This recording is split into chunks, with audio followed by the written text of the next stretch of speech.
Download aplikasi Tarbiyah Sunnah di handphone Anda. Tersedia di Google Play dan App Store. Bismillahirrahmanirrahim. Assalamualaikum warahmatullahi wabarakatuh.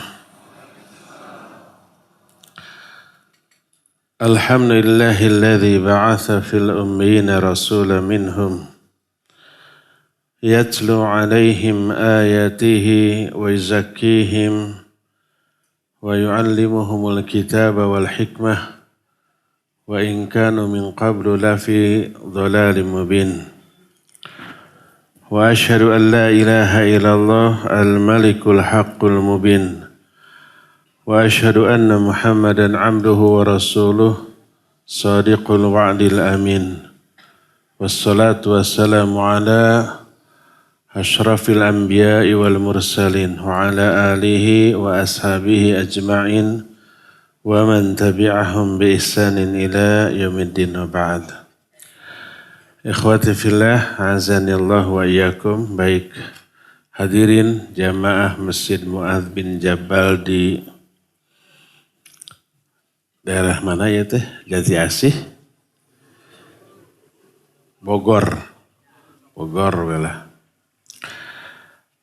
Juga para pendengar radio Tarbiyah Sunnah Bandung,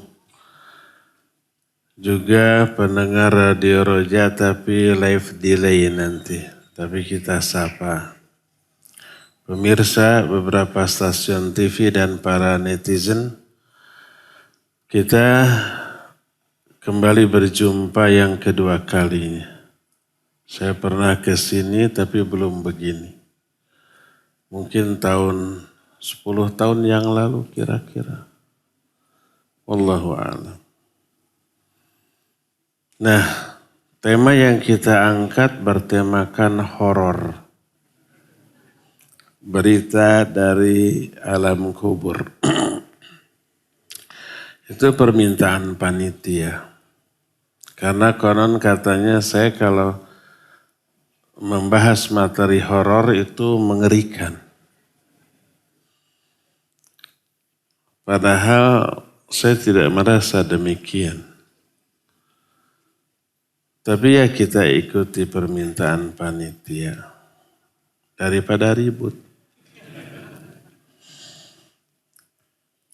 Iya, yang dimaksud alam kubur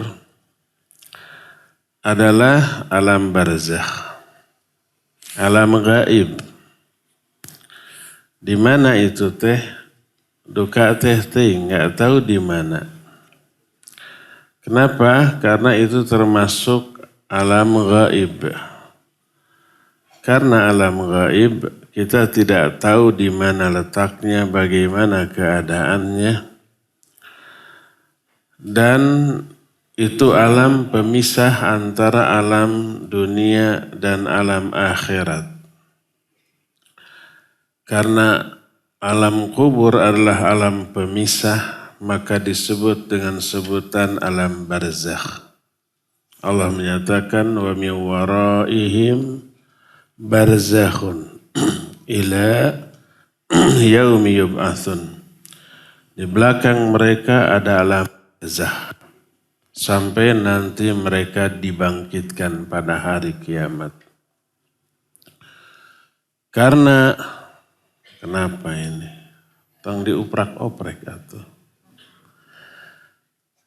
Karena alam barzakh merupakan alam gaib, maka kita tidak boleh mempercayai seluruh berita tentang alam barzakh kecuali bersumber dari Al-Quran dan Sunnah yang sahihah.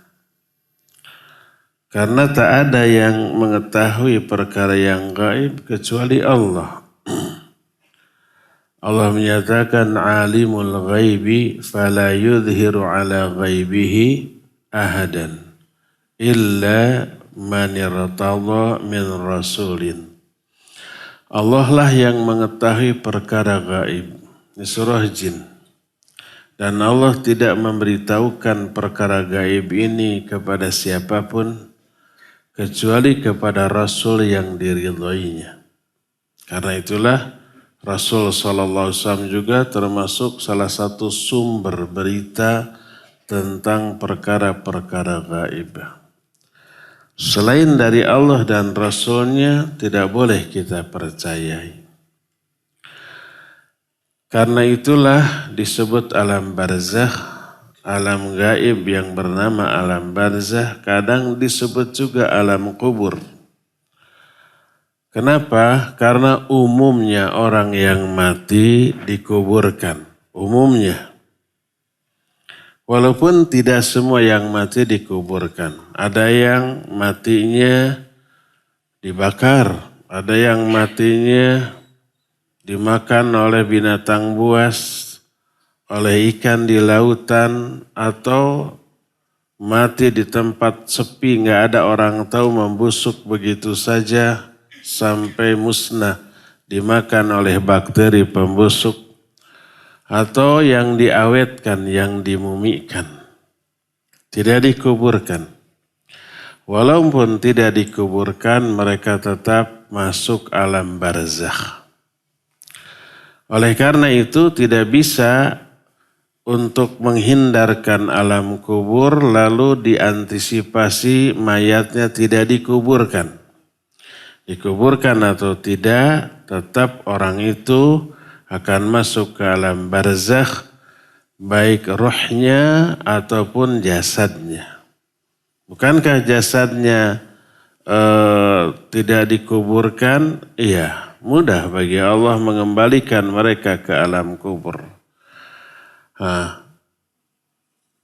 Sekalipun dikuburkan kemudian hancur, tetap kelak roh dan jasad akan kembali berjumpa di alam kubur dan hidup lagi dan menjalani kehidupan di alam kubur. Oleh karena itulah harus dibedakan antara alam kubur dengan kuburan.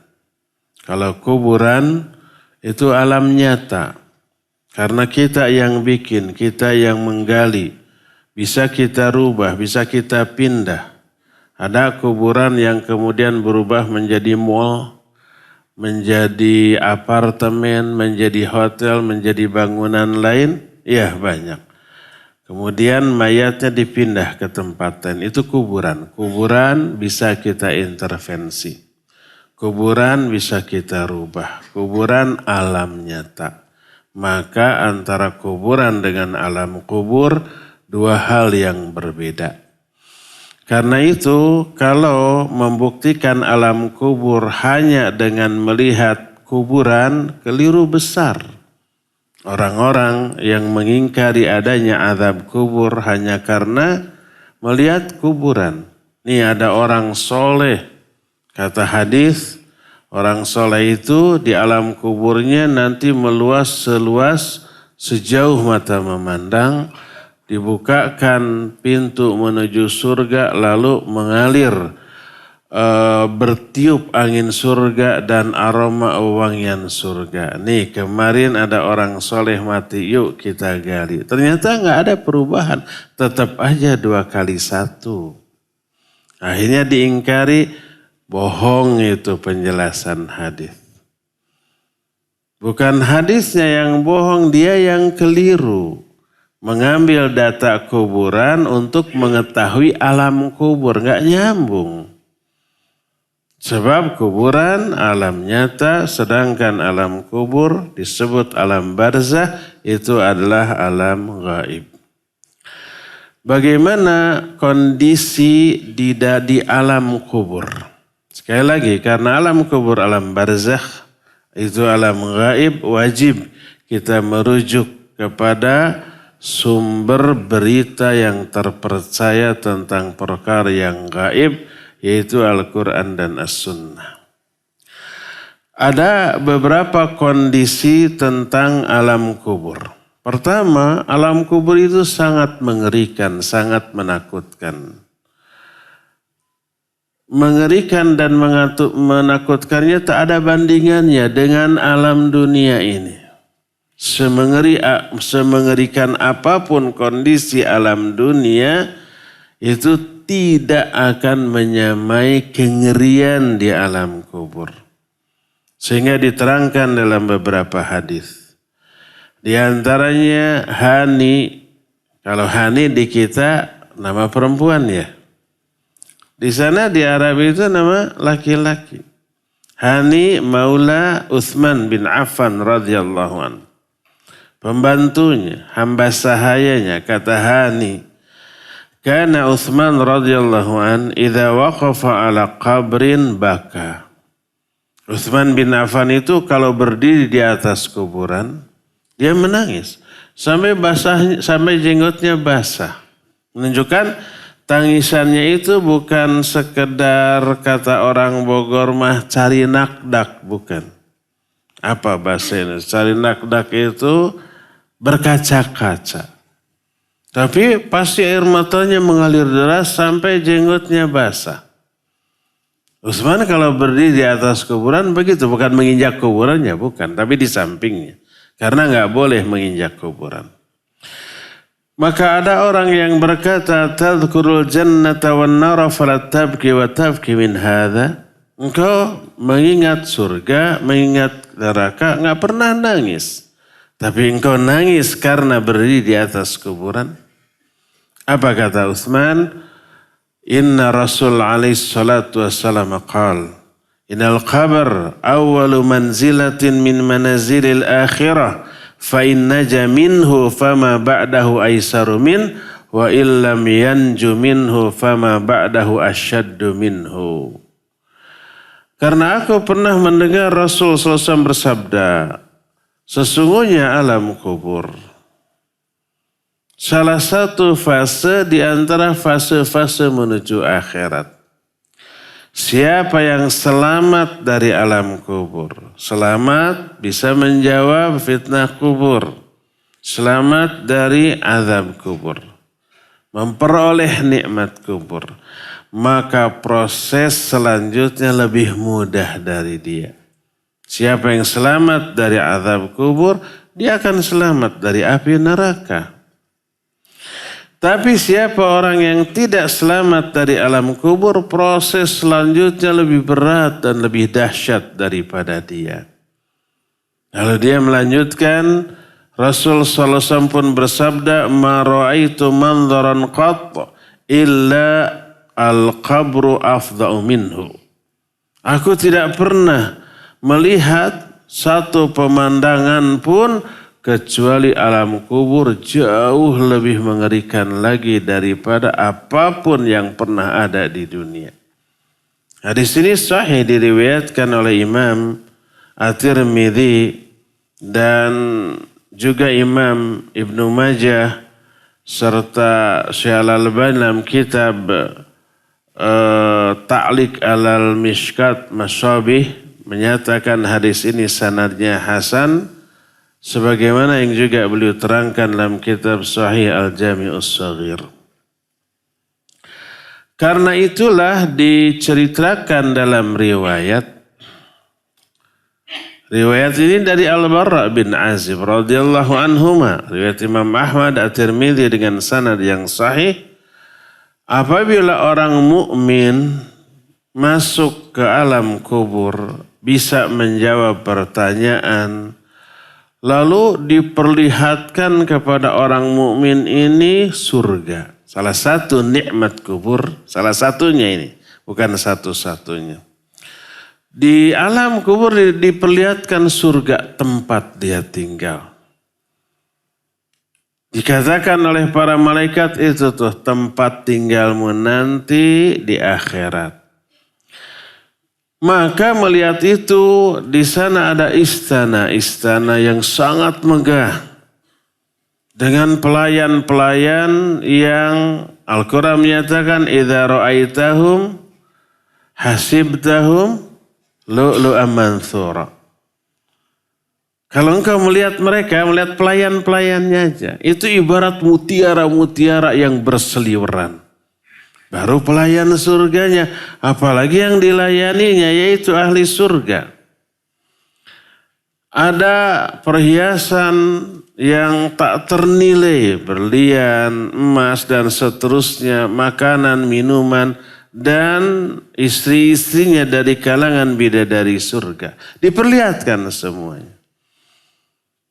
Maka melihat itu berkatalah orang mukmin, Rabbi anjil qiyamas sa'ah kaima arji'a ila ahli wa mali. Ya Allah, segerakan hari kiamat. Gak sabar tuh.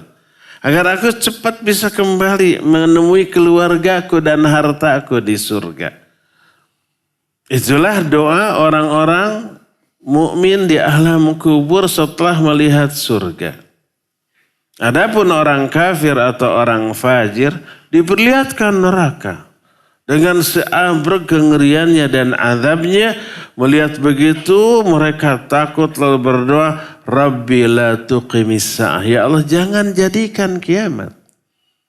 Begitu kiamat terjadi, masuk ke sana. Kalau orang mukmin begitu kiamat terjadi, masuk ke istana di surga. Dua-duanya berdoa tapi bertolak belakang. Orang mukmin berdoa, ya Allah segerakan kiamat. Orang kafir atau fajir berdoa, ya Allah jangan jadikan kiamat. Saya tanya, doa siapa yang dikabul? Orang mukmin atau orang kafir? Gak ada yang dikabul. Kiamat itu terjadinya bukan karena doa mereka. Sudah ditetapkan waktunya yang hanya Allah subhanahu wa ta'ala yang tahu. Tapi ini mencerminkan perasaan mereka. Orang mukmin itu gemes ingin segera melihat sesuatu yang menakjubkan, ingin segera dia memasukinya. Makanya berdoa, ya Allah segerakan kiamat, ya Allah segerakan kiamat. Inilah gambaran pertama tentang alam kubur yang mengerikan. Kedua, semengerikan apa? Coba perhatikan keterangan berikut. Alam kubur bisa terbayang gelap. Poek mongkleng buta rata. Teka tinggali curug-curug acan. Karena ada ini di Bogor kan, Sunda kan Bogor mah tuh. Gelap. Tapi bisa terang benderang dicahaya oleh apa? Oleh iman dan amal soleh. Bisa terang benderang oleh doa orang yang masih hidup. Sebagaimana diterangkan dalam salah satu hadis. Hadis ini sahih riwayat Imam Bukhari dan Imam Muslim. Ada seorang wanita yang sehari-hari menyapu masjid. Tapi tidak pernah dipel. Dipastikan. Kenapa? Karena tanah artinya banyak tanah dipel. Pasir. Tapi kan walaupun tanah sok baralanya. Sok banyak yang nyampah. Nah itu dibersihkan oleh seorang perempuan. Rutin begitu. Suatu saat wanita ini mati pada malam hari. Dan para sahabat mengurus dan menguburkannya tidak mau membangunkan Rasul sallallahu alaihi wasallam karena apa? Menganggap ini orang enggak penting. Tukang nyapu. Maka Rasul sallallahu alaihi wasallam kehilangan wanita ini mana? Dikabarkan sudah wafat tadi malam dan sudah dikuburkan. Kenapa kalian tidak memberitahukan kepadaku? Akhirnya tunjukkan di mana kuburannya. Lalu Nabi SAW berserta beberapa sahabat menuju kuburannya. Lalu beliau sholat di atas kuburan. Sholat apa? Sholat jenazah. Boleh, boleh. Karena tidak ada apa? Tidak ada ruku dan tidak sujud. Yang tidak boleh adalah sholat yang ada ruku sujud. Baik wajib ataupun sunnah nggak boleh dilakukan di kuburan. Apalagi dengan menghadap kuburannya. Tapi kalau sholat jenazah boleh. Setelah beres sholat beliau menyatakan inna hadhil kubur mamlu'atu dhulmah min ala ahliha. Wa inna Allah azza wa jalla yunawwiruha lahum bisolati alaihim. Sesungguhnya alam kubur ini dipenuhi dengan kegelapan bagi para pemeluknya, bagi para penghuninya. Dan Allah Azza wa Jalla menerangi alam kubur ini bagi mereka dengan sholat ke atas mereka. apa yang dijelaskan oleh banyak Al-Quran tentang cahaya. Seperti umpamanya dalam surah Al-Hadid, yauma taral mu'minina wal mu'minati yas'a nuruhum baina aydihim wa bi aymanihim. Pada hari kiamat nanti engkau melihat orang mukmin mukminat di akhirat, mereka berjalan, di depannya itu ada cahaya yang terang benderang. Di dalam surah At-Tahrim juga Allah Azza wa Jalla menyatakan nuruhum yas'a baina aydihim wa bi aymanihim. Yaquluna rabbana atmim lana nurana waghfir lana. Jadi cahaya itu berjalan di depan mereka, di depan dan di sebelah kanan mereka. Itu pada hari kiamat. Kapan? Itu terjadi ketika menyeberang Sirat. Orang-orang munafik ada cahaya tapi sebesar jempol suka padam. Ketika padam melihat cahaya orang-orang mukmin itu begitu bersinar terang. Lalu mereka teriak, tunggu, kami ikut nebeng bersama cahaya kalian. Allah menyatakan, yauma yaqulul munafiquna wal munafiqat lilladzina amanu unzuruna naqtabis min nurikum. Qila rji'u wara'akum faltamisu nura. Pada hari kiamat nanti berkatalah munafik laki-laki dan perempuan kepada orang-orang beriman, tunggu kami ikut kepada cahaya kalian. Tapi dijawab, qila rji'u wara'akum faltamisu nura. Mundur lagi kamu ke belakang, cari cahayamu sendiri. Karena cahaya orang mukmin itu padam, orang munafik itu padam. Lihat begitu orang mukmin juga takut cahayanya padam. Lalu mereka berdoa, Rabbana atmim lana nurana faghfir lana. Ya Allah, sempurnakan bagi kami cahaya kami. Jadi cahaya itu dari mana? Cahaya itu dari iman dan amal soleh. Makin hebat iman amal solehnya, cahaya itu makin terang benderang. Cahaya ini juga yang menerangi di alam kubur. Selain oleh doa orang yang menyolatkan, juga amal soleh dan ibadah yang dia lakukan itu yang menerangi. Makin banyak pahala, ibadah, amal soleh yang kita lakukan, makin terang benderang.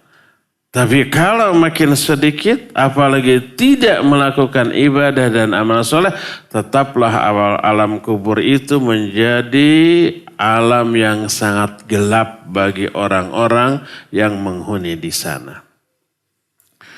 Selain gelap, nah ini yang tidak bisa dihindarkan sesoleh apapun kita. Di alam kubur ada satu himpitan yang meremukan tulang belulang setiap penghuni kubur. Teralami oleh semua, sesoleh apapun orang tersebut. Apalagi kalau solehnya setengah-setengah, seperempat-seperempat, atau kurang daripada itu. Sebagaimana diterangkan di dalam beberapa hadis. Di antaranya nih, Sa'ad bin Mu'adz, seorang sahabat yang kesolehannya sudah viral, masyhur, populer, termasuk persaksian Nabi SAW. Kata orang Bogor, maka kesolehan Sa'ad bin Mu'adz itu sudah kaceluk ka aun-aun ka koncara ka jana pria. Itu viral. Ketika matinya apa yang terjadi? Dibuka seluruh pintu langit. Arasy Allah berguncang karena kematian Sa'ad bin Mu'adz. Dan 70.000 malaikat menyaksikan kematian Sa'ad bin Mu'adz ini.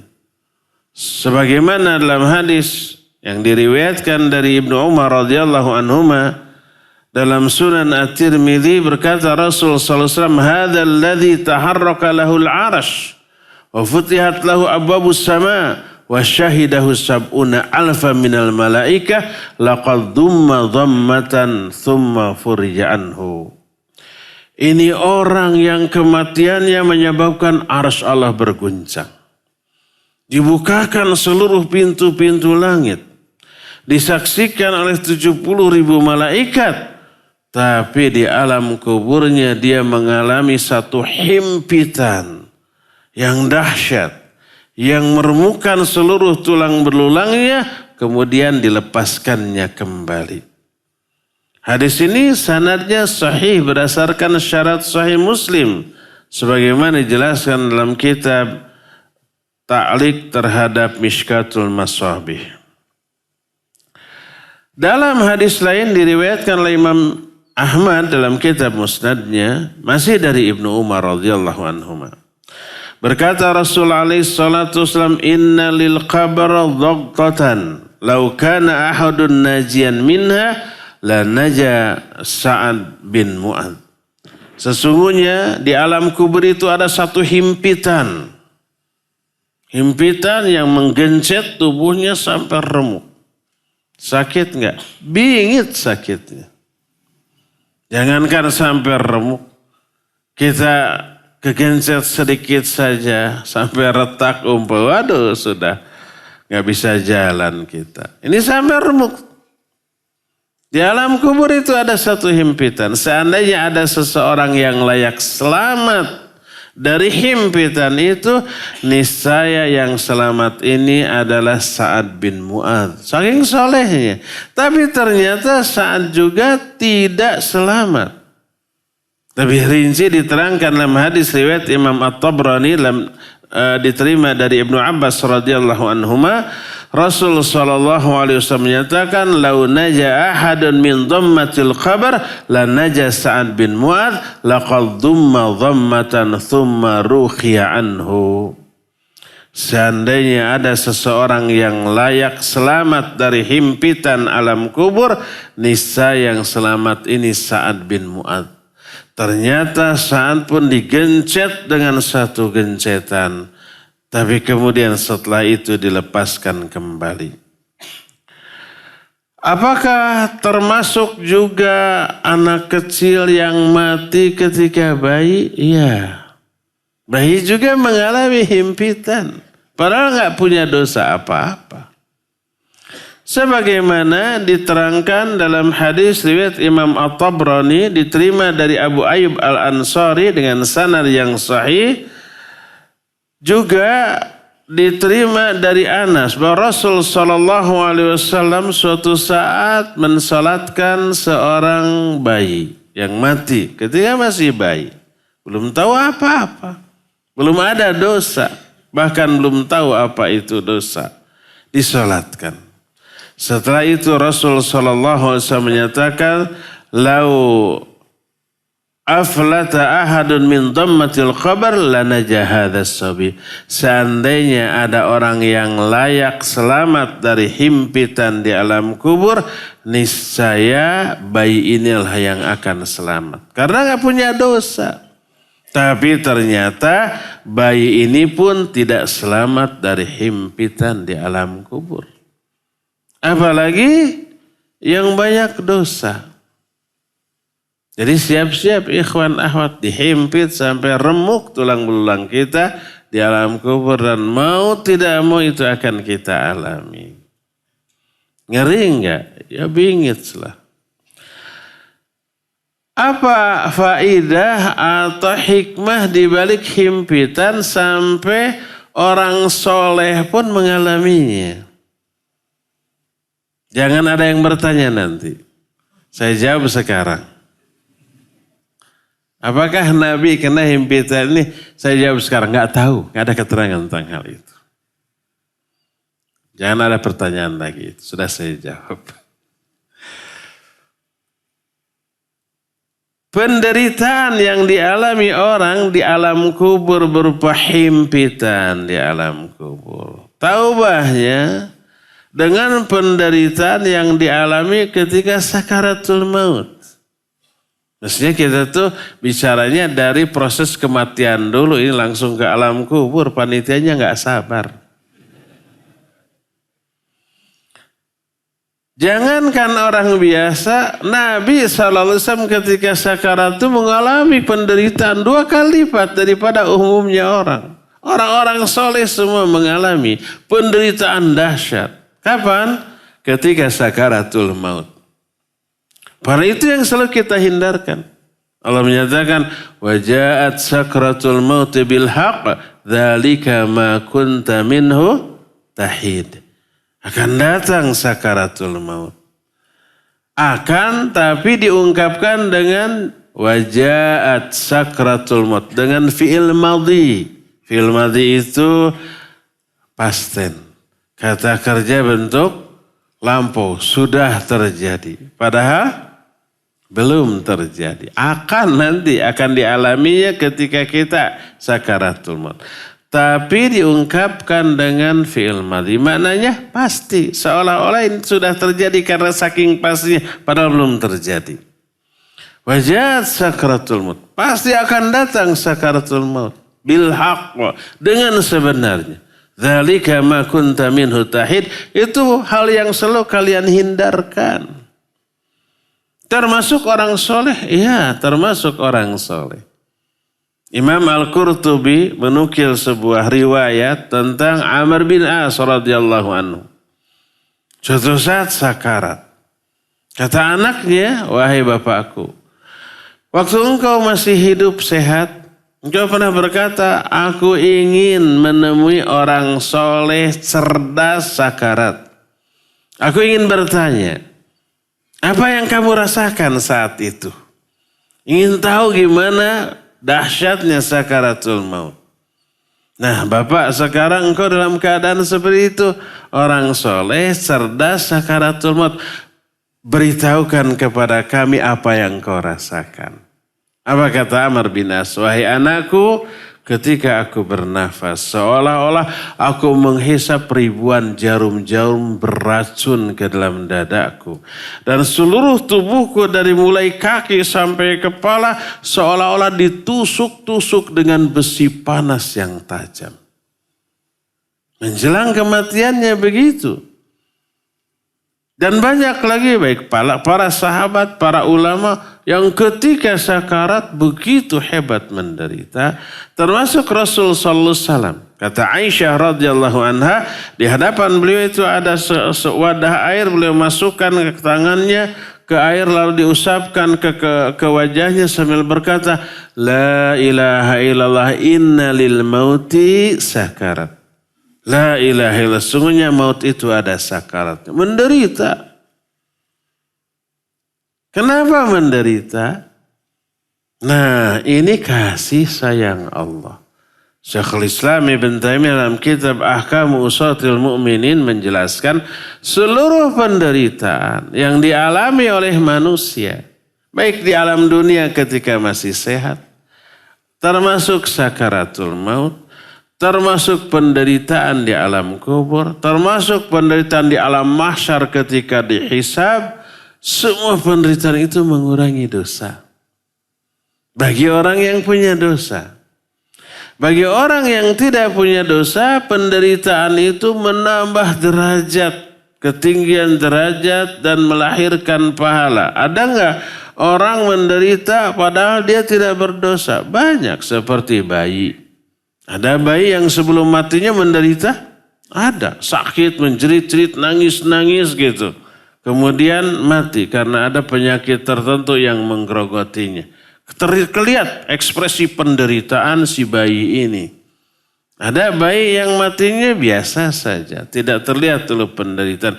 Ini beda. Nanti di alam kuburnya, nanti di akhiratnya beda. Penderitaan bisa menggugurkan dosa bagi yang berdosa dan bisa menaikkan derajat bagi yang tak punya dosa. Nah, termasuk di alam kubur. Ketika seorang mukmin berdosa di alam dunianya ketika masih hidup, Allah ingin orang mukmin ini tobat. Ditunggu tobatnya enggak tobat-tobat pula. Allah ingin orang ini diampuni dosanya. Tapi nggak tobat. Allah kasih musibah. Musibah ini menggugurkan dosanya. Karena sayangnya Allah. Inna Allah idza ahabba qauman ibtalahum. Allah itu kalau mencintai suatu kaum, Allah akan berikan musibah kepada mereka. Dengan musibah itu gugur dosa-dosanya, kan gitu. Nah, apabila seorang mukmin ada dosa yang belum ditobati, belum terhapus, dan juga belum diberi musibah. Tapi sudah mau menjelang kematiannya, sudah mau datang kematiannya. Maka Allah dahsyatkan sakaratul mautnya. Dengan penderitaan yang dialami ketika sakaratul maut, gugur dosa-dosanya. Habis tak tersisa sehingga pas mati menghadap Allah dalam keadaan bersih dari dosa. Itu rahasianya kenapa orang soleh ketika sakarat mengalami penderitaan yang dahsyat. Allah ingin menggugurkan dosa-dosanya. Sebelum kematiannya bersih dulu. Pas wafat menghadap Allah dalam keadaan sudah bersih dari dosa. Tinggal pahala. Sebaliknya kadang-kadang ada orang kafir, orang durhaka. Orang kafir ini mempunyai banyak kebaikan dan kebaikannya Allah balas di dunia. Diberi harta yang melimpah, diberi kekuasaan, pangkat, jabatan, popularitas, pendukung yang banyak. Itu balasan Allah di dunia atas kebaikan mereka. Ada orang kafir yang kaya? Banyak yang terkaya rata-rata orang kafir. Ada orang kafir yang berkuasa? Banyak juga. Mereka lebih berkuasa daripada orang-orang mukmin. Itu kebaikan yang Allah berikan sebagai balasan atas kebaikan mereka. Apabila pas orang kafir ini mau mati. Tapi ada kebaikan yang dia lakukan yang belum terbalas di dunia. Maka Allah balas di akhir kematiannya. Allah entengkan kematiannya.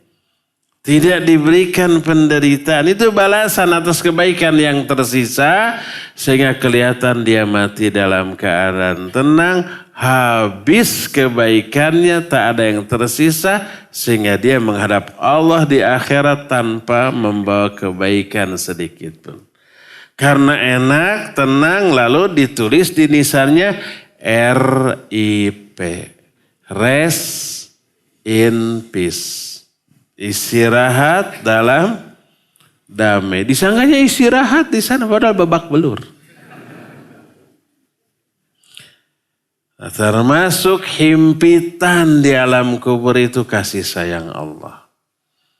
Untuk mengurangi dosa-dosa yang masih tersisa tuh. Sebelum ditanya, sebelum datang malaikat munkar nakir dihimpit terlebih dahulu. Sesoleh apapun dia, termasuk orang sesoleh Sa'ad bin Mu'adz tadi, termasuk bayi tadi.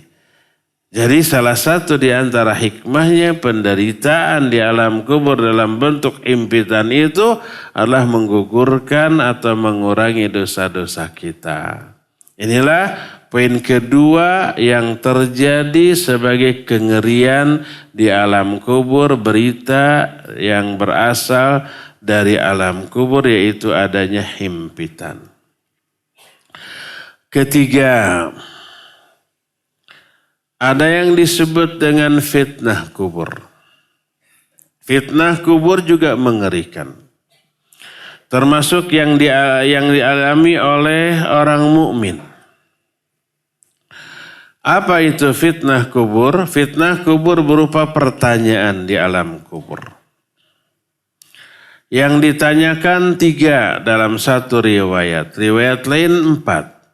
3 ini man rabbuka, wa ma dinuka, wa man nabiyuka. Siapa Rabbmu? Apa agamamu? Siapa nabimu? Dalam riwayatin apa amalmu? Wa ma amaluka. Ada 4. Makanya ada kitab yang khusus membahas 3 ini. Namanya apa? Al-usulu ats-tsalatsah. 3 perkara pokok Yang dibahas dalam kitab ini apa? Tentang Allah, tentang agama, tentang nabinya Muhammad SAW. Saya yakin semua yang di sini pernah mendengar pembahasan kitab Al-Usulul Thalathah beserta syarahnya, beserta penjelasannya. Agar faham, kemudian diaplikasikan sehingga mampu menjawab pertanyaan di alam kubur. Kenapa ini disebut fitnah kubur? Pertama ujian, tapi ini bukan pertanyaan yang mengetes hafalan, tidak. Tapi jawaban itu sebagai cermin dari amalan yang dia lakukan selama hidup. Loyalitas dia kepada Allah, komitmen dia kepada ajaran Allah yaitu agamanya, dan loyalitas dia kepada Nabi Muhammad SAW. Pertanyaan pertama tentang Allah itu tentang akidah, tentang tauhid. Yang kedua ini tentang agamanya. Yang ketiga tentang manhaj. Bagaimana, sejauh apa loyalitas, komitmen dia kepada sunnah Nabi SAW. Itu cermin dari amal ketika hidup. Bukan hafalan. Walaupun sekarang dihafal.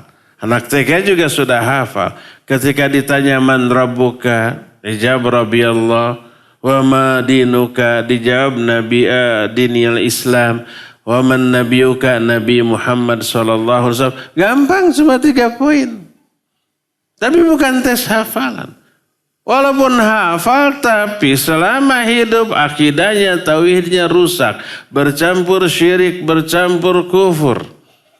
Pengamalan agamanya juga amburadul. Dia sering mengabaikan perintah, sering melanggar larangan. Komitmen dia kepada sunnah Nabi SAW juga lemah. Banyak menyimpang, banyak melakukan kebid'ahan. Dijamin dia nggak akan bisa menjawab pertanyaan di alam kubur. Pertama itu pertanyaan. Kedua, malaikat yang datang ini sosoknya menakutkan. Warnanya hitam kebiru-biruan, bisa kebayang. Dari namanya aja munkar dan nakir. Sumyal munkaru munkaran li'anna kulla man ra'ahu angkarahu. Disebut munkar karena semua orang yang melihatnya mengingkarinya, tidak ingin melihatnya. Karena menakutkan.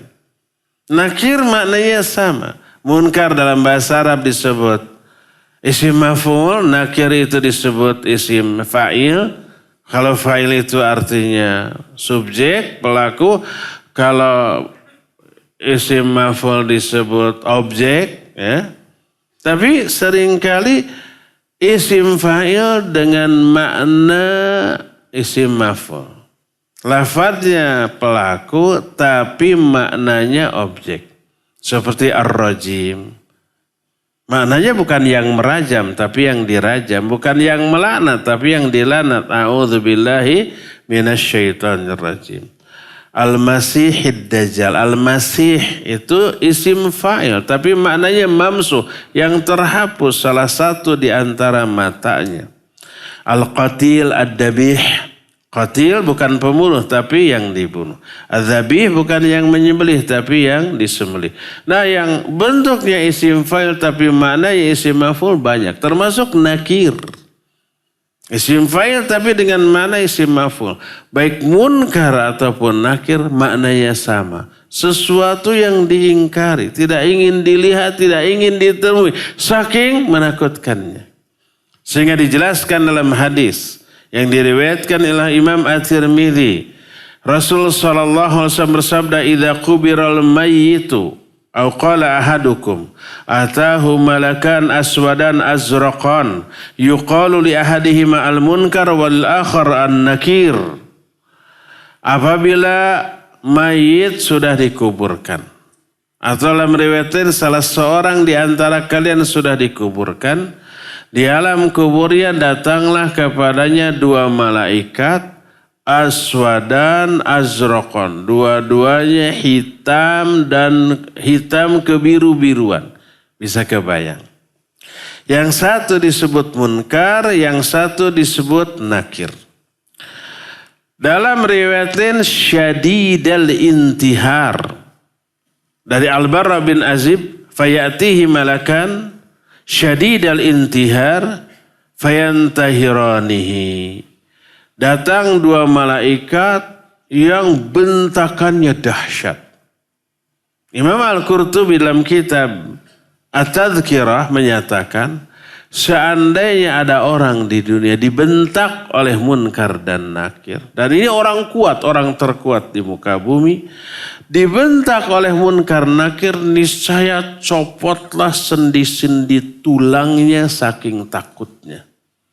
Blek saja ngalumbuk kayak pakaian kotor di bawah. Itu saking dahsyatnya bentakan. Makanya ini disebut dengan sebutan fitnah, dan itu adalah akhirul fitan alal mu'minin. Fitnah terakhir yang akan teralami oleh seorang mukmin, yaitu di alam kubur, berupa pertanyaan ini. Karena itulah maka disebut dengan sebutan fitnah. Adapun orang mukmin ketika ditanya, Allah tegarkan dia. Kemudian Allah ilhamkan kepadanya al-qaulu tsabit. Jawaban yang benar-benar mantap dan benar.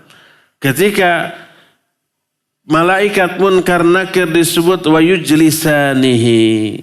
Malaikat Munkar Nakir menyuruh orang ini duduk. Tadinya kan berbaring. Terus ditanya, fayaqulani lahu man rabbuka wa madinuka wa man nabiyuk. Ditanya, siapa Rabbmu, apa agamamu, dan siapa nabimu? Wahya akhiru fitnatin tu'radu alal mu'min. Dan ini fitnah terakhir yang akan disodorkan kepada seorang mu'min. Fadzalika hina yaqulullahu azza wa jalla yuthabbitullahu alladhina amanu bil qawli tsabiti fil hayatid dunya wa fil akhirah. Itulah kata Nabi SAW. Yang dimaksud dengan firman Allah dalam surah Ibrahim 27, Allah memantapkan hati orang-orang yang beriman dengan ucapan yang mantap. Mana memantapkan? Menegarkan. Ditanya, dibentak. Coba bayangkan. Di antara antum mungkin pernah mengalami ujian lisan. Atau sidang skripsi, tesis, ataupun disertasi, ya. Ada penguji yang killer. Killer itu apa? Galak. Ekspresinya dingin. Kadang-kadang nada bicaranya nyolot. Mentalnya juga. Tidak sekedar yang diuji, tidak sekedar knowledge, pengetahuannya, hafalannya, pemahamannya. Mentalnya juga. Walaupun kita sudah siap tesis itu atau skripsi itu kita yang bikin, pasti kita kuasai isinya. Bisa kita presentasikan. Tapi di depan para penguji, apalagi pengujinya killer-killer, tuh urge ngadeg-deg itu. Hati bergetar, jantung berdebar, kalau jantungan bisa mendadak itu. Yang mentalnya kurang kuat bisa ngompol di tempat itu. Bisa hilang semua yang sudah ada di otak, ya enggak? Ada yang pernah begitu? Atau mau wawancara kerja gitu ya. Padahal yang ditanya tentang diri kita pasti kita tahu lah gitu. Pas ditanya jawabnya langsung blank gitu. Karena apa? Gugup. Padahal orang biasa. Bayangkan oleh Munkar dan Nakir dalam situasi yang menakutkan, sosoknya juga menakutkan, termasuk ada bentakan. Orang-orang yang beriman Allah mantapkan, Allah tegarkan. Yuthabbitullahu alladhina amanu bil qawli tsabit. Allah mantapkan, Allah tegarkan, lalu Allah ilhamkan untuk memberikan jawaban yang mantap. Itu al-qaulu tsabit.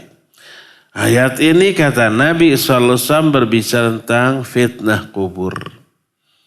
Bagaimana orang mukmin dimantapkan ketika menjawab pertanyaan. Lalu dia menjawab, Rabbi Allah wa dini al-Islam wa Nabi Muhammad SAW.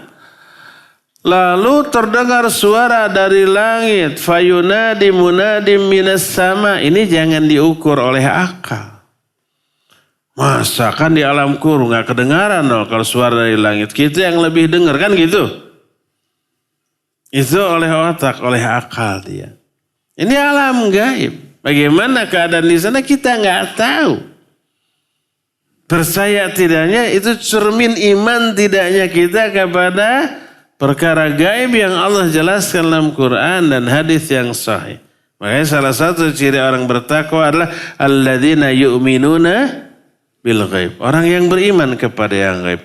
Yang enggak beriman, enggak percaya, pasti diotak-atik oleh otak-otaknya. Dikiranya otaknya itu penentu kebenaran.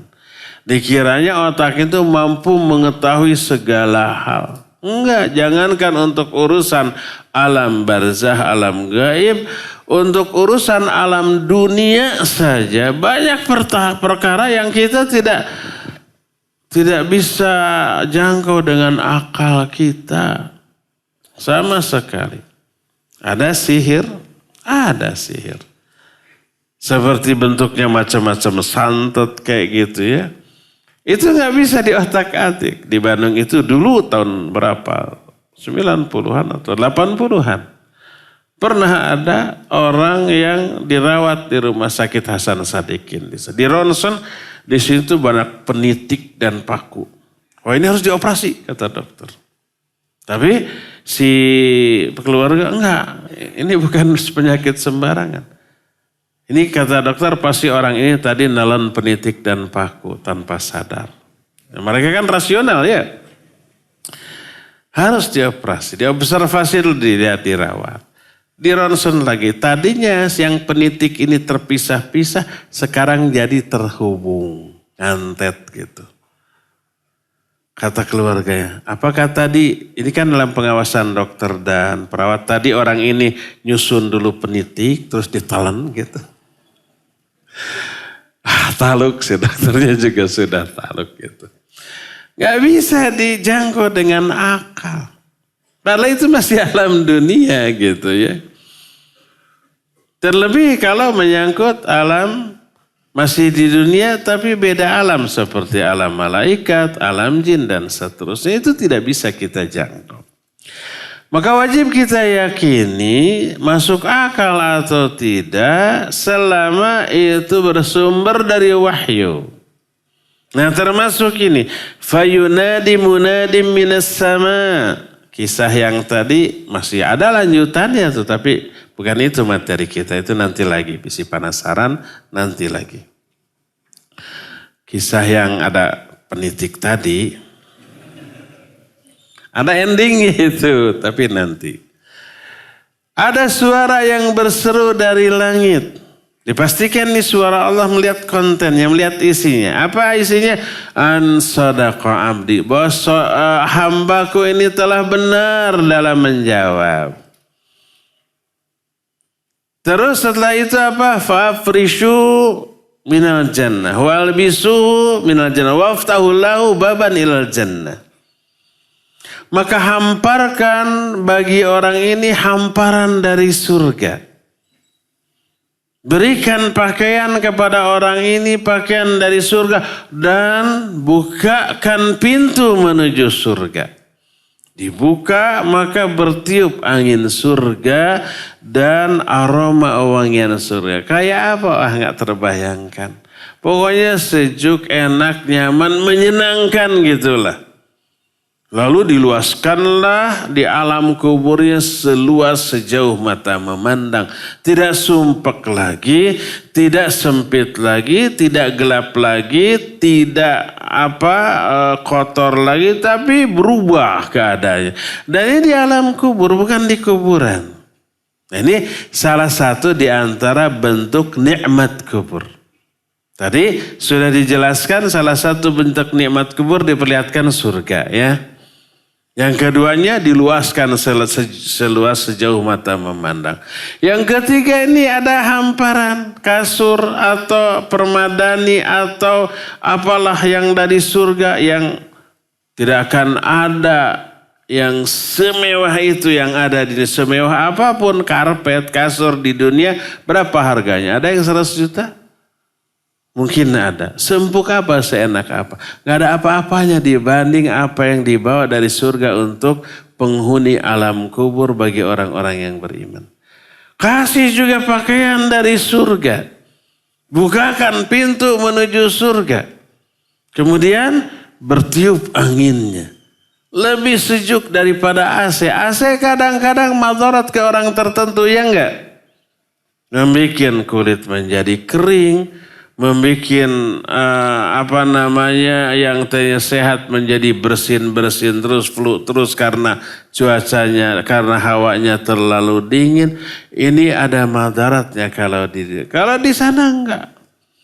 Ya aroma mewangiannya Masya Allah. Enggak ada bandingannya dengan dunia. Ya, inilah nikmat kubur yang Allah berikan kepada orang-orang mukmin, yang semoga Allah memasukkan kita semuanya ke dalam golongan orang mukmin yang akan memperoleh nikmat kubur, terhindar dari azab kubur dan bisa menjawab pertanyaan di alam kubur.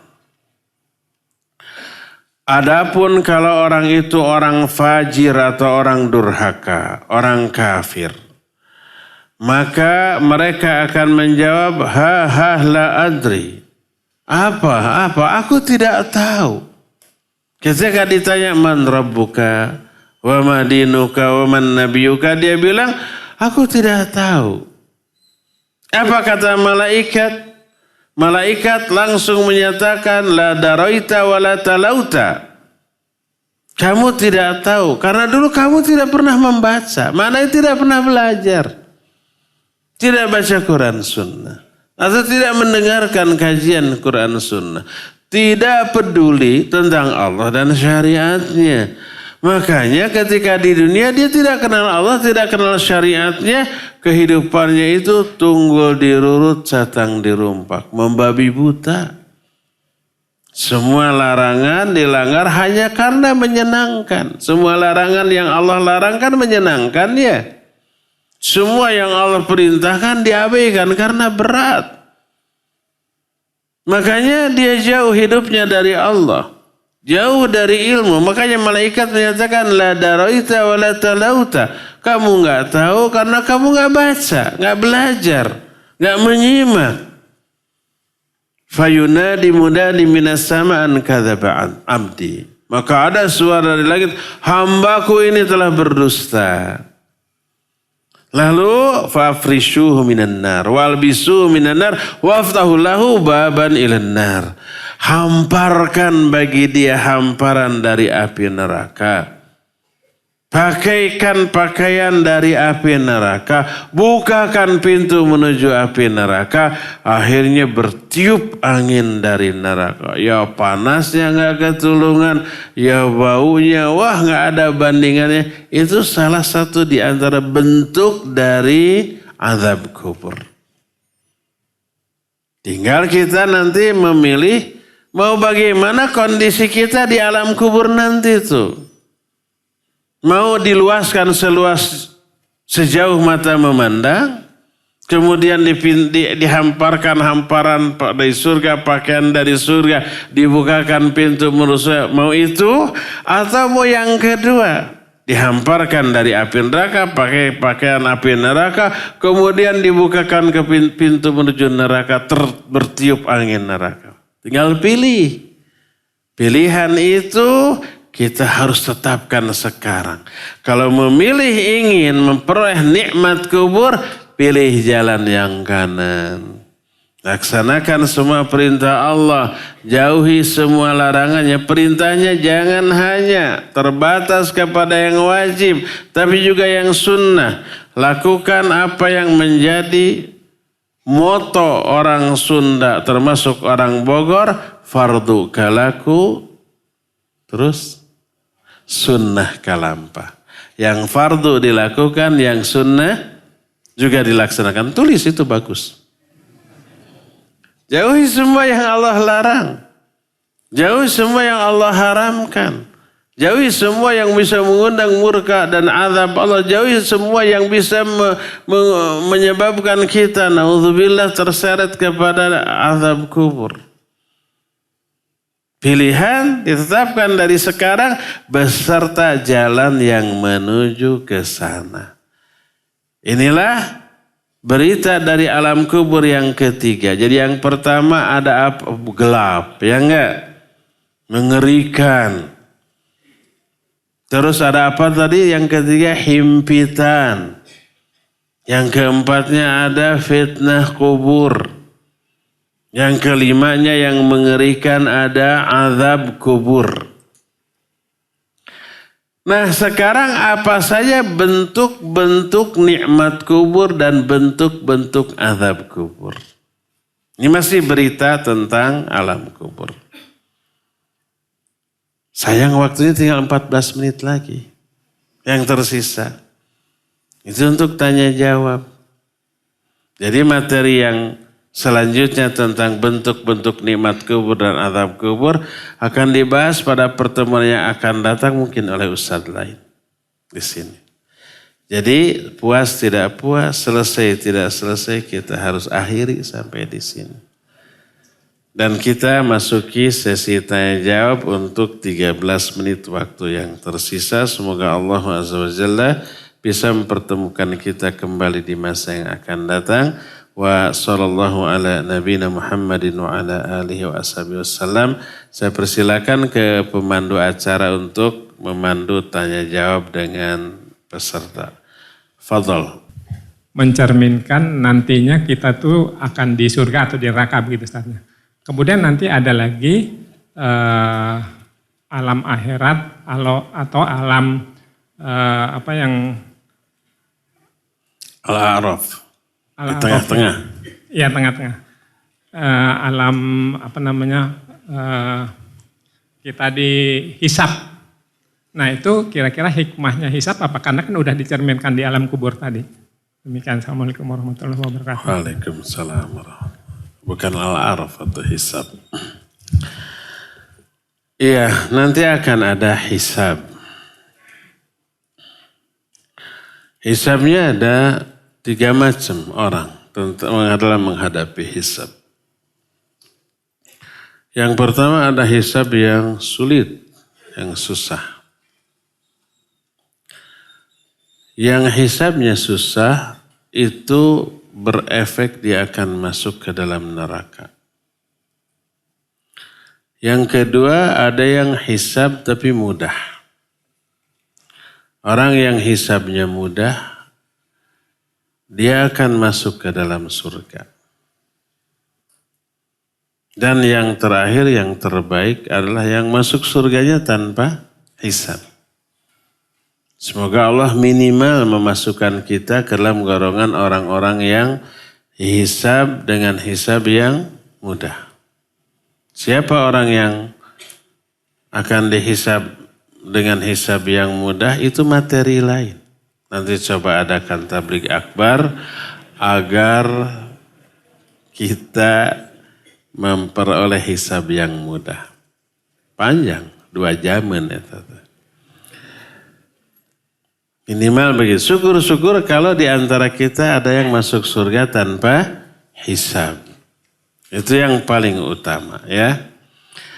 Nah, bagaimana hisab itu teralami? Hisab dalam bentuk makna hisab itu menghitung amal baik dan buruk kita. Ada beberapa bentuk hisab. Pertama, ditimbangnya amal-amal kita. Kalau lebih berat kepada amal baik, dia selamat. Amal buruknya terhapus. Fa amma man thaqulat mawazinuhu fahuwa fi 'ishatir radiyah. Wa amma man khaffat mawazinuhu fa ummuhu hawiyah. Jadi masuk surga atau nerakanya itu tergantung hasil timbangan. Bukan ditetapkan oleh 1-2 jenis amalan. Sehingga apabila kita menjelaskan orang yang melakukan begini-begini menurut ayat, menurut hadis neraka. Mana itu ancaman, bukan vonis. Sehingga kalau orang melakukan suatu perbuatan yang terancam neraka, apakah dia pasti ke neraka? Belum tentu. Nanti di neraka atau surga itu dikalkulasikan dengan seluruh amalan. Umpamanya pelaku ghibah diancam dengan azab. Di alam kuburnya orang yang ghibah itu kukunya panjang lalu dia cakar-cakarkan. Orang yang berdusta di kuburnya nanti akan ditusuk dari rahang tembus ke tengkuk. Terus sampai kiamat begitu. Ini ancaman, bukan vonis, bukan pasti. Yang memastikan nanti hasil hisab. Akumulasi dari semua amalan. Karena masing-masing kita suka melakukan amalan yang dijanjikan surga. Seperti umpamanya orang yang memelihara sholat rawatib 10 atau 12 rakaat akan Allah siapkan apa? Istana di surga. Orang yang bangun masjid Allah akan bangunkan satu istana di surga. Tapi orang yang begini suka ghibah juga, suka berdusta juga, suka melakukan dosa dengan ancaman neraka.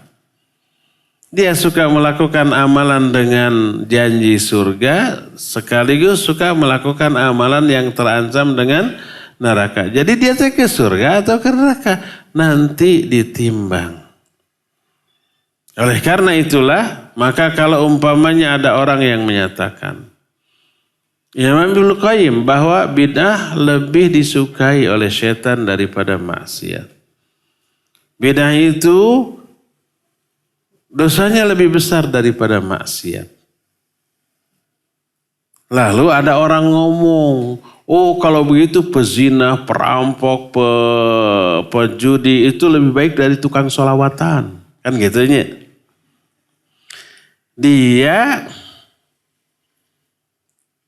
Saya tidak ingin mengatakan bodoh, kurang cerdas. Kenapa? Karena baik buruknya seseorang tidak hanya dilihat dari 1-2 amalan, tapi dari keseluruhan amalan. Kalau umpamanya dikatakan bahwa bid'ah itu lebih besar, lebih buruk daripada maksiat, lalu disimpulkan kalau begitu pezina, pemabuk, penjudi, perampok, pembunuh lebih baik daripada yang tukang sholawatan di masjid gitu. Itu dia menyimpulkan dengan 1-2 data yang tidak cukup. Baik buruknya seorang dilihat dari amal keseluruhan. Bukan dari itu saja. Tapi kalau hanya dibandingkan antara bid'ah dengan maksiat, bid'ah lebih besar. Nah mungkin saja ada orang yang melakukan kebid'ahan. Tapi dia melakukan ibadah-ibadah lain yang diterima oleh Allah. Dia infak. Dia sedekah, dia berakhlak mulia. Dalam ibadah lain dia sesuai dengan sunnah hanya 1-2 dia melakukan kebid'ahan. Dikalkulasi itu. Nah ini ada ahli maksiat. Selain ahli maksiat juga tidak sholat umpamanya. Selain ahli maksiat juga dia itu akidahnya buruk umpamanya. Dia lebih buruk daripada orang tadi.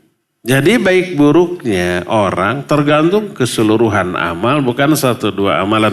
Tapi kalau membandingkan amal satu persatu, ya ini bid'ah lebih besar daripada maksiat. Karena kalau bid'ah itu kejahatan kepada Allah dan Rasulnya, kalau maksiat kejahatan dengan kepada sesama manusia. Makanya dianggap lebih besar. Jadi kalau memperbandingkan 2 jenis amalan yang ini dengan yang ini lebih besar daripada ini. Tapi kalau memperbandingkan orangnya, tidak bisa dilihat dari 1-2 jenis amalan, tapi dari keseluruhan amalan. Itu maksudnya ya. Jadi ya hisab ada 3 jenis manusia ketika menghadapi hisab. Ada yang hisabnya susah, maka dia ke neraka. Ada yang hisabnya mudah, dia ke surga. Ada yang tanpa hisab. Siapa 3 orang ini? Nah, itu perlu tabligh akbar baru ya. Wallahu a'lam. Ustadz izin bertanya, apakah amalan membaca surat Al-Mulk dapat terhindar dari fitnah kubur? Iya, apakah membaca surah Al-Mulk bisa menghindarkan azab kubur? Setelah membahas masalah kubur, ada judul baru, agar selamat dari azab kubur. Itu judul lain. Itu judul lain. Pertanyaannya itu adalah judul sebuah kajian yang gak bisa dijawab 5-10 menit. Padahal kita cuma 3 menit lagi. Itu sejam, itu 2 jam. Intinya begini.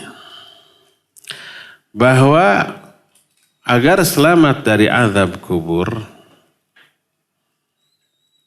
lakukan seluruh yang Allah perintahkan, jauhi semua yang Allah larang. Semua jenis ibadah amal soleh itu bisa menyelamatkan azab kubur. Termasuk membaca surah Al-Mulk, ya membaca surah apapun. Karena itu adalah amal soleh. Nah, sehingga diterangkan di dalam hadis Al-Munjiyat min fital qabr wa azabihi, ya. Hadisnya itu dari Abu Hurairah radhiyallahu an. Riwayat Imam Abu Hatim dalam kitab sahihnya bahwa Rasul sallallahu alaihi wasallam menyatakan, fa in kana mu'minan kanatis shalah inda ra'si wa kana siyam an yamini wa kanatiz zakah an yasari wa kana fi'lul khairat minas sidqi wasillah wal ma'ruf wal ihsan ilan nas inda rijlaihi. Kalau orang mati itu orang mukmin, maka amalan sholat akan berjaga di arah kepalanya. Amalan saum akan berjaga di kanannya, zakat di kirinya, melakukan perbuatan baik seperti sedekah, silaturahmi, amar ma'ruf nahi munkar, berbuat kebaikan, itu berjaga di arah kedua kakinya. Atas, bawah, kiri, kanan ada yang berjaga. Yang berjaga itu amal soleh kita. Fayu'ta min indi ra'si fataqulu shalah ma qibali madkhal. Thumma yu'ta min an yaminihi fayaqulu siyam ma qibali madkhal. Thumma yu'ta an yasari fataqulu zakah ma qibali madkhal. Thumma yu'ta min qibali rijlaihi fayaqulu fi'l khairat ma qibali madkhal. Datanglah azab kubur dari arah kepalanya. Maka berkatalah sholat, tidak ada jalan masuk bagi kamu di arah yang aku jaga ini. Datanglah azab kubur dari sebelah kanannya. Maka berkata saum, gak ada jalan masuk dari arahku ini. Datang dari arah kiri, kata zakat, gak ada jalan masuk, dijaga.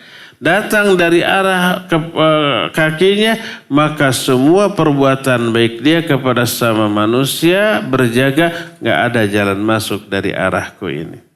Akhirnya termundur kembalilah azab kubur tersebut, ya. Nah, ini menunjukkan seluruh jenis ibadah amal soleh apapun bentuknya bisa menyelamatkan kita dari azab kubur. Itulah intinya, ya. Wallahu a'lam bishawab. Bagaimana pendapat Ustadz jika seorang muslim tidak percaya alam kubur dengan alasan tidak ada dalil di Al-Quran? Apakah dia keluar dari Islam? Ya, ada orang yang gak percaya kepada adanya alam kubur hanya gak ada dalam Al-Quran. Apa dia murtad? Pertama, dia tidak tahu bahwa azab kubur, fitnah kubur itu ada di dalam Al-Quran. Mungkin dia tidak menemukan atau tidak mencari, maka nggak tahu, atau mencari tapi salah karena kurang dalamnya dia dalam mengkaji. Sama dengan umpamanya orang daratan, dia dengar ada ikan paus di lautan. Lalu dia ke pantai setiap hari dari pagi sampai malam. Tisuk jedur nabikan ke sore jeder. Dia melepaskan pandangannya ke tengah lautan ingin melihat ikan paus. Tiap hari setahun gak ada. Lalu dia simpulkan gak ada ikan paus, itu hoax. Itu dongeng. Orang ini keliru, salah. Kalau mau melihat ikan paus jangan berdiri di pantai. Harus ke tengah lautan. Di tengah samudra yang dalam sok nyelam.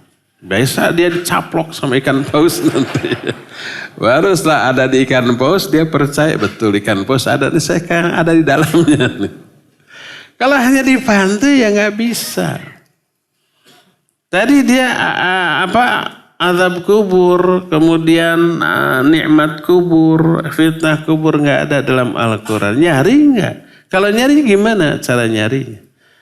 Kalau dia buka-buka Al-Quran, terjemah dari awal sampai akhir, nggak akan ketemu. Karena apa? Karena keterbatasan ilmunya, kejahilan.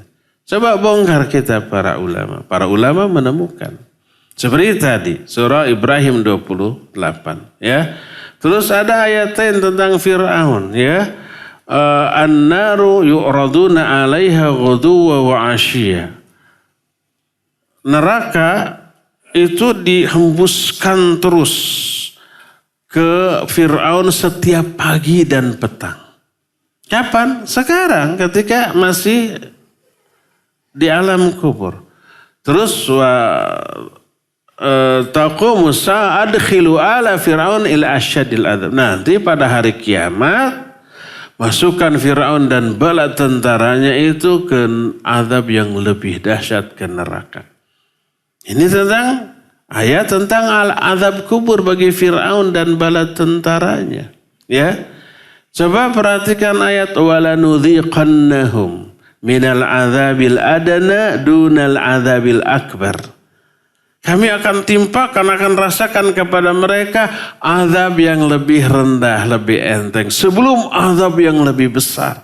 Azab yang lebih enteng itu azab kubur. Azab yang lebih besar azab neraka. Itu banyak dalam Al-Quran. Yang dibeberkan oleh ahlinya, oleh para ulama. Ibarat ikan hiu, ikan paus ditemukan oleh para nelayan. Karena mereka langsung ke tengah lautan. Setiap hari mungkin berjumpa. Ya.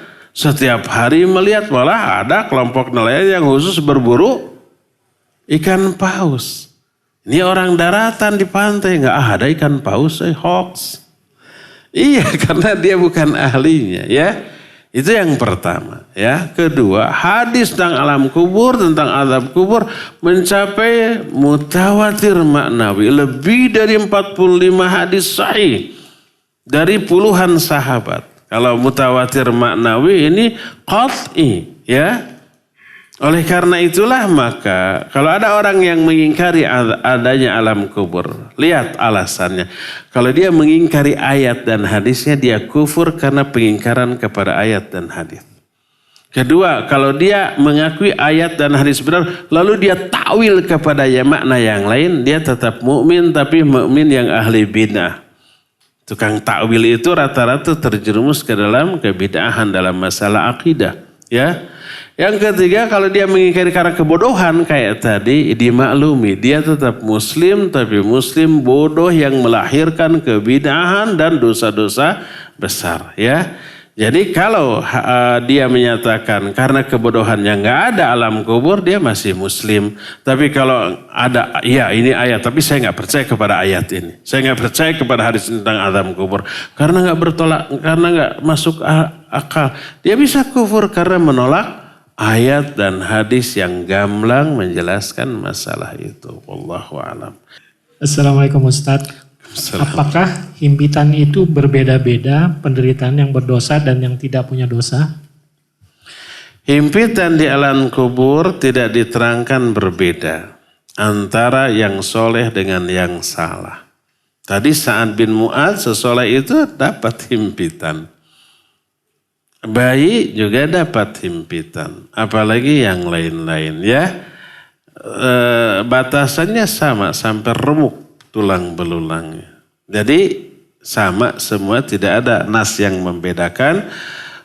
Dan itu fungsinya salah satunya adalah mengurangi dosa, karena itu membuat orang yang mengalaminya menderita. Jadi kata Ibn Taimiyah, penderitaan yang dialami oleh orang baik ketika di dunia, ketika sakarat, termasuk ketika di alam kubur, termasuk ketika penderitaan di alam mahsyar, itu sudah mengurangi dosa-dosa orang itu. Jadi setelah tersaring dengan beragam penderitaan dari proses itu, orang masih tetap ke neraka menunjukkan dosanya memang kegedean. Tidak bisa terkurangi dengan semua proses penderitaan yang dijalani. Cukup ya sampai di sini. Semoga di lain kali kita bisa lebih luang lagi waktunya dan lebih lama lagi kita kajiannya. Wa sallallahu ala nabiyina Muhammadin wa ala alihi wa ashabihi wasallam. Wassalamualaikum warahmatullahi wabarakatuh.